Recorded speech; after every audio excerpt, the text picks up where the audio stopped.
I'd like to think I haven't been too hard on my coaches. I've always sort of done what I've said, what I've been told, and I've always had a pretty solid work ethic and manners and all that sort of stuff from a pretty young age. I feel like my parents really instilled that in me. But yeah, there was some fiery ones early days in Adelaide, and probably my dad was the most fiery one, to be honest. Everyone that's been involved, but yeah, my dad, he was very passionate, wore his heart on his sleeve, and I owe really the world to my parents. I wouldn't be in this position if it wasn't for them.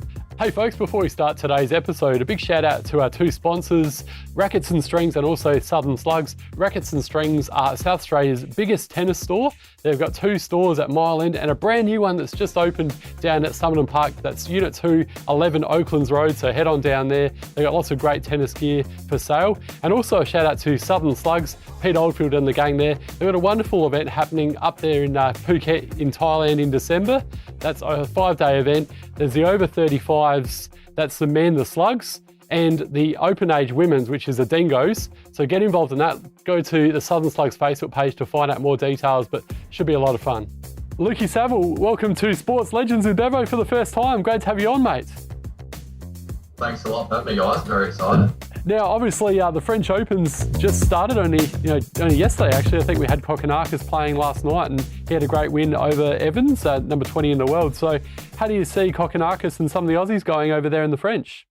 Yeah, it was very exciting. I tuned into a bunch of the matches last night, and Thanasi with a fantastic straight sets victory over Dan Evans. That was, quite an upset. So Thanasi's proved that he can play at that level, and he's made the third round once before at the French Open a few years back. And very much looking forward to more of the matches tonight. Alex de Minaur, our top-ranked Aussie, is first on.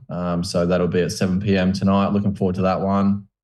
Storm Sanders also came through qualies and won last night her first round. So it's obviously a little disappointing that I'm here in Melbourne during the French Open, during one of the Grand Slams, but it just sort of fuels the fire for next year, where hopefully I can compete at the French again. Yeah, for the people that are listening or watching, Luke, how's it all work? And are you close to getting a spot in the dubs or the singles for the French? Yeah, it wasn't too far off. The doubles ranking currently sitting at about 85. So you need to be combined inside 150. So that's how the doubles works. And yeah, as far as the singles, you need to be inside about 230 these days to get in qualies. I'm around 415 at the moment. So still relatively early in my singles comeback. I've been out of the singles game for a few years now, and really enjoying sort of the second wave of my career, if you like. Very motivated to continue the singles journey. It's just hopefully I can continue to rise ahead of the grass court season in a couple of weeks. And you've been pretty busy in recent times. Tell us about 2023, how it's all going, and what's been happening the last couple of months, because you've been all over the world. I have, yeah. I've been travelling a fair bit this year so far. Obviously, I played the Australian summer to begin the year, and it went reasonably well. Alex Bolt, another proud South Aussie from Murray Bridge. We teamed up in the doubles at the Aussie Open and made third round. We knocked off, it was the number 4 seeds, the Croats, Mektic and Pavic. So that was another great experience for us and a really strong start to the year for me. From there, I went over to the States where I played a couple of events and on to Mexico for a month. So that was rather interesting. And then straight into South Korea. So yeah, definitely notching up the frequent flyer points, that's for sure, the miles. But very much enjoying it still. The travel's definitely a bit of a grind, but once I'm there, really loving the competitive aspect of tennis and very motivated to head over to the UK where I've had great memories. The grass court is definitely my favourite surface, coming from the Riverland in South Australia, of course. And we've got a lot of grass courts there, and I definitely feel very much at home on the grass. And talk about the rest of 2023. Is there a possibility that you can play doubles over there at Wimbledon, or? Yeah, that's the plan at the moment. I'm teaming up with Alex Bublik. So he's around 50 in the world and I'm 85. So as I mentioned, if you're inside 150, that combined ranking, you'll be in. So yeah, it's looking like we'll get a game. Very excited for that. I'm playing a bunch of challenges on grass leading up to Wimbledon. So I feel like it's a really nice mix of singles and doubles. I feel very comfortable on the grass, as I just mentioned. And anytime you can play Grand Slams, obviously Wimbledon as well. It's just so prestigious. The traditions there are incredible, and had such amazing memories of Wimbledon as well. Winning junior Wimbledon there and qualifying 3 times in the seniors. So absolutely love it in the UK at that time of the year. Really hoping that Alex and we've never played with one another before. Hopefully we can combine well, which I'm sure we will. He's quite a flary player, and I feel like I'm more of a solid guy, and hopefully we can sort of build that chemistry in that sense. So looking forward to sort of the couple months coming up for me. And let's go back to the junior days, because you mentioned before you grew up in the Riverland. Talk us through those early days, Luke, and who sort of gave you that influence to pick up a racket, and what age you were, and how you sort of first got into it. Yeah, tell us more.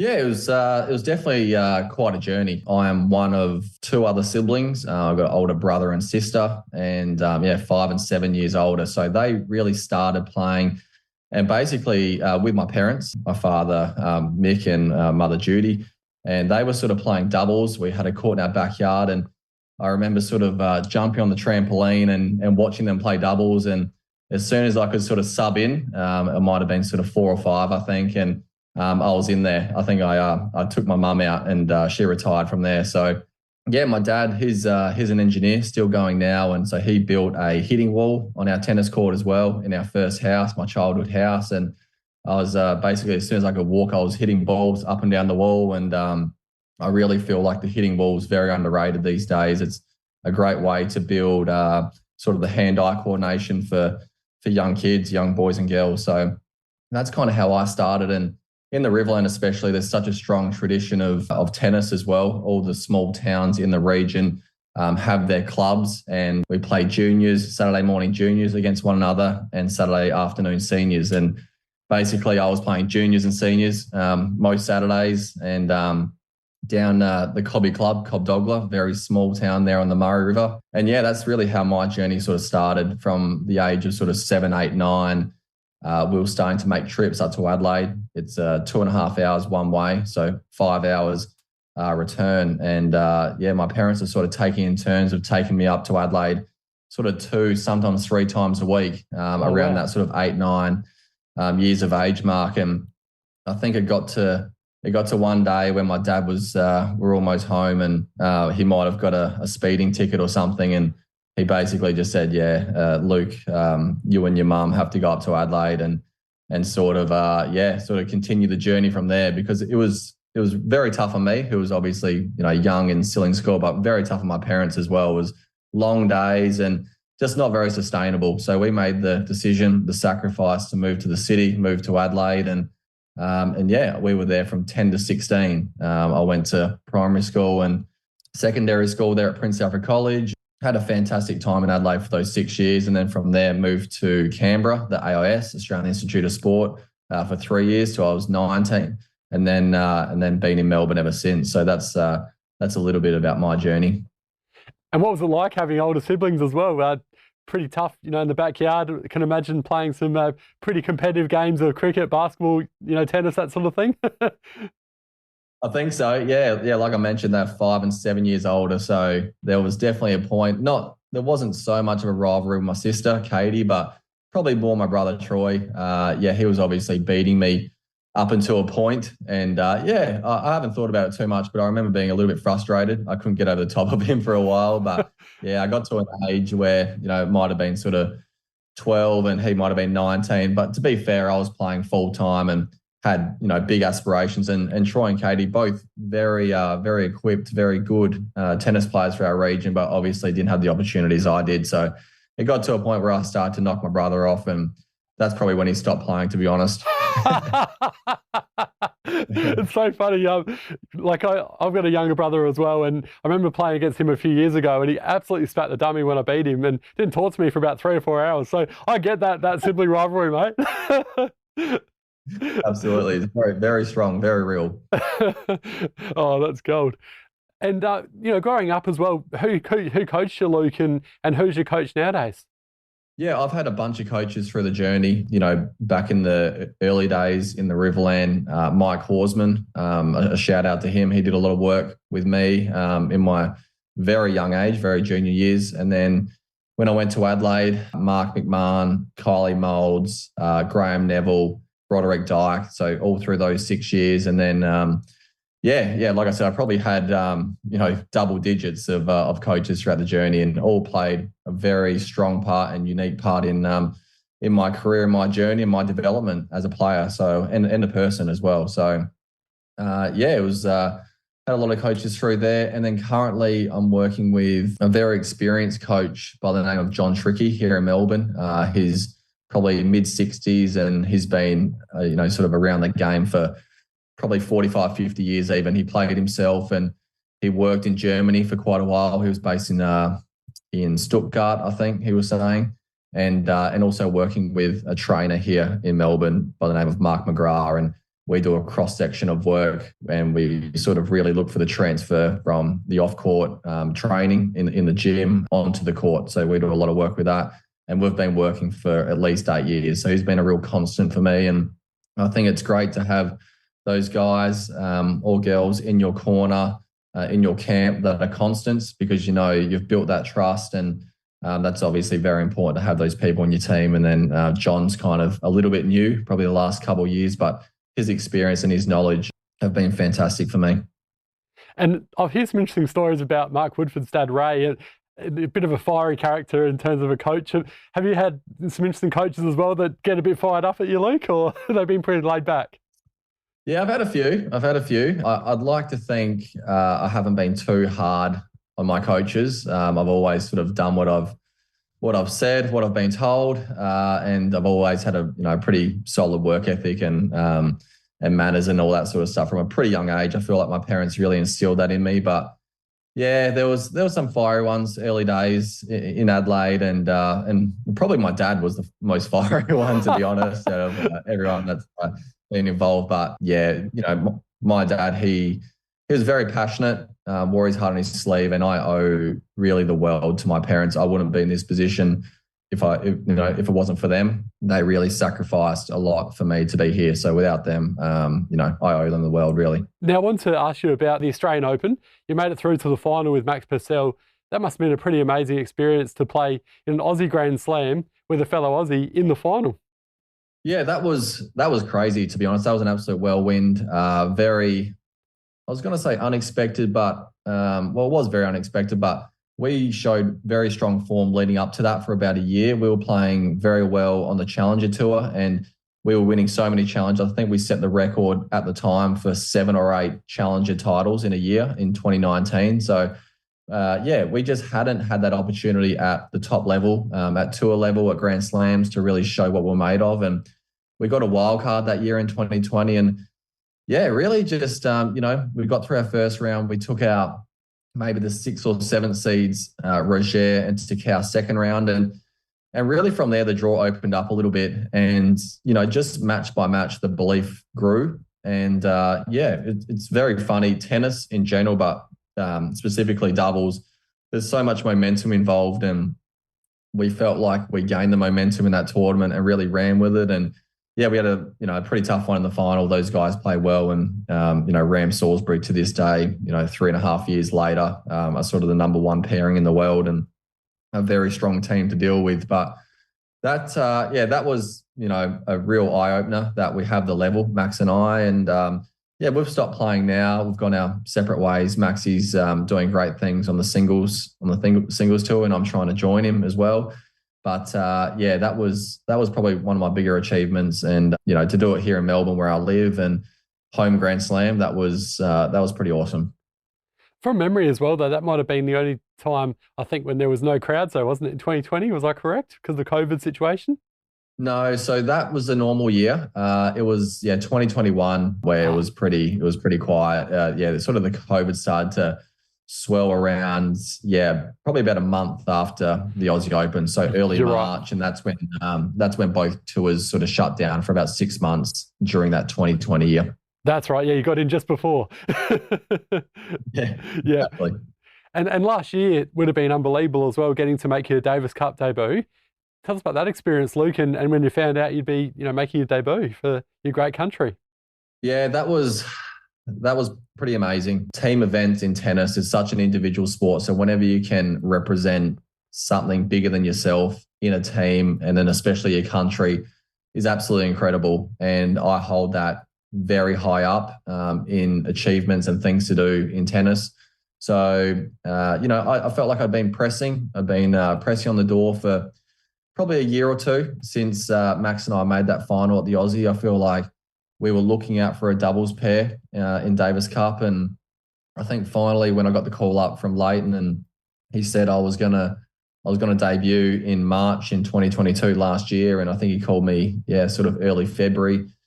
It was very surreal, very surreal. It didn't feel real at all. I was in India, in Pune at the time, so doing it, it was doing it a little bit tough there, but got that call, and that was amazing news. And we didn't play our best match, Johnny Peers and I, because a couple months earlier we played very well in the ATP Cup in January. We'd had a few good wins and sort of a similar environment, playing for your country, playing for Australia, a lot of buzz, a lot of atmosphere in those matches. So didn't play our best, but unbelievable experience to get 113, 113th player, Australian player to represent Davis Cup. Absolutely incredible achievement for me. And I sort of wear my Davis Cup clothing around. Got my Olympic shorts on right now, so I bring it with me everywhere. And I hold those achievements very high for sure. Yeah, I was about to ask you about that. You're representing Australia at the Olympics as well. That must have been pretty amazing buzz. Yeah, it was. It was amazing in 2021, even though it was the 2020 Olympics, and a real strange Olympics. It's only been my first one, so I don't know how to compare to the others, Rio in 2016. But yeah, sort of no crowds, a very strict bubble there in Japan, and we weren't able to go to other sports. So a lot of restrictions still with the COVID at that time. So that was a little unfortunate, but still we went to the opening ceremony. We marched with them, and just to be part of the Australian Village as well. 450 athletes in that in our building for Australia. So yeah, really, really amazing memories of that week. When some of the swimmers or any of the athletes won a medal, I remember we would get worded up on when they were coming back, and we would build a sort of a guard of honor out the front, and we would welcome them back and sort of cheer, and just sort of that camaraderie that you have for your country and your team was, I've never been part of something like that. And then especially the swimmers, we went so well in that Olympics in the swimming category, and we had a big TV set up outside, and at night we were, getting around the finals, and that was just really cool, because you didn't know the guys or girls, but you really felt like you did, and we were really rallying around each other, and that's I guess that's the Olympic spirit. End of the day, it's pretty incredible. And was there anyone there from, whether it be Australia or other countries, that left you starstruck, Luke, and it's like, oh wow, got to get a selfie with this athlete or something like that? Yeah, a little bit. Paddy Mills floating around, that was very cool for me, and I think those boys took home bronze from memory.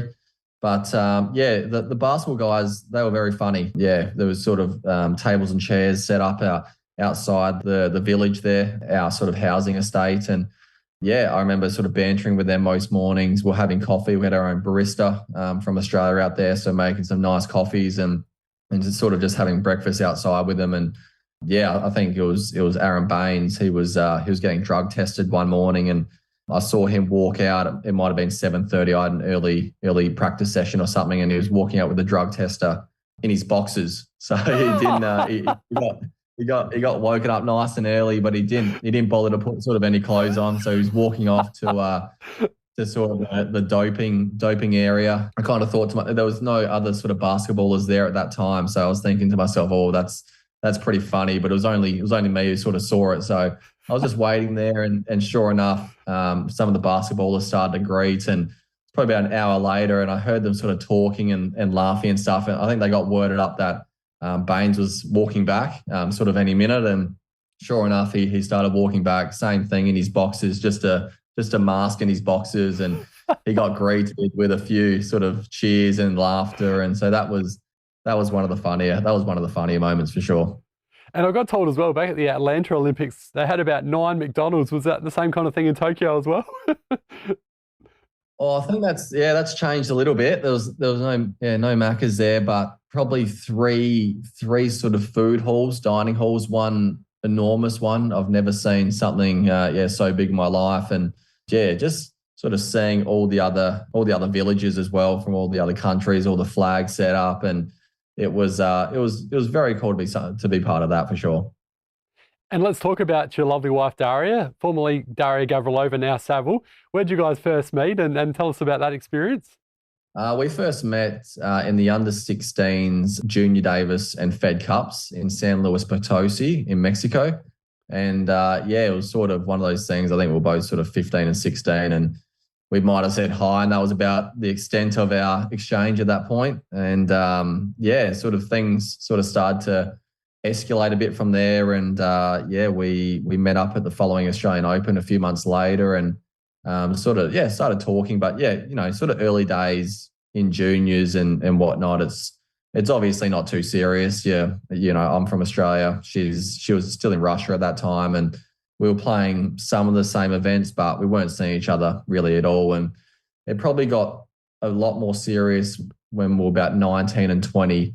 And she moved out to Australia. She got her citizenship and she got her visa and started playing for Australia. And Nicole Pratt, who's currently still involved in Dash's tennis quite a bit, she really sort of, I guess, helped that process of getting Dasha to play for Australia and get that support. And then we sort of moved in together here in Melbourne and sort of been living together for about 10 years now. Got married 2 years ago. So it's been quite a journey, but it's been great having sort of your partner in the same profession as you, also in tennis, and we both know the ins and outs and sort of the hardships, and we can bounce ideas off one another. And when we don't see each other for quite a long period of time, we're kind of used to it because we've been doing it for almost 15 years now. So that's it's all part of it. But it's going pretty strong at the moment.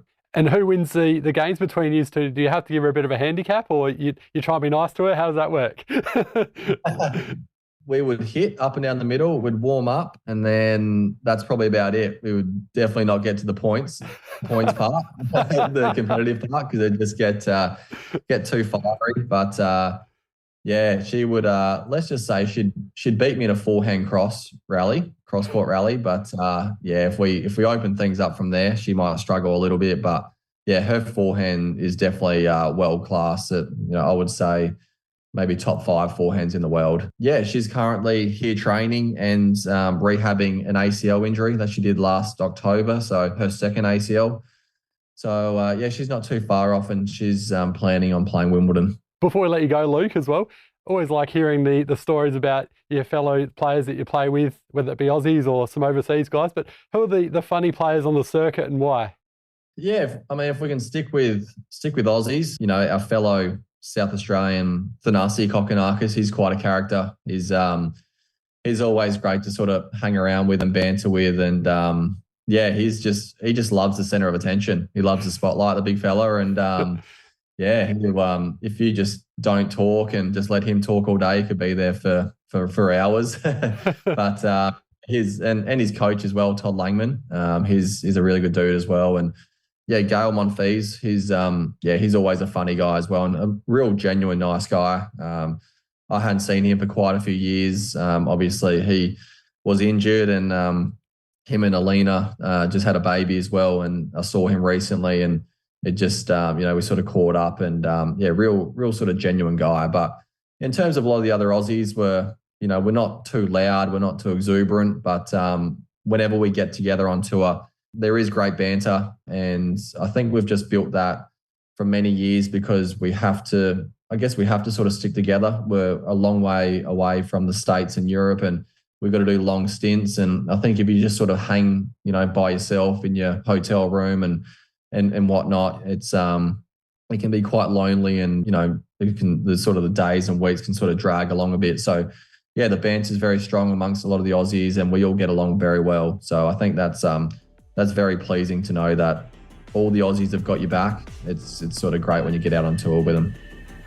Well, it's been an absolute pleasure having you on Sports Legends with Bevo today, Luke. Thanks so much for your time, mate, and all the very best for the rest of 2023 for yourself and also for Daria as well. Thanks a lot, guys. Really appreciate having me on. That was good fun. Thank you.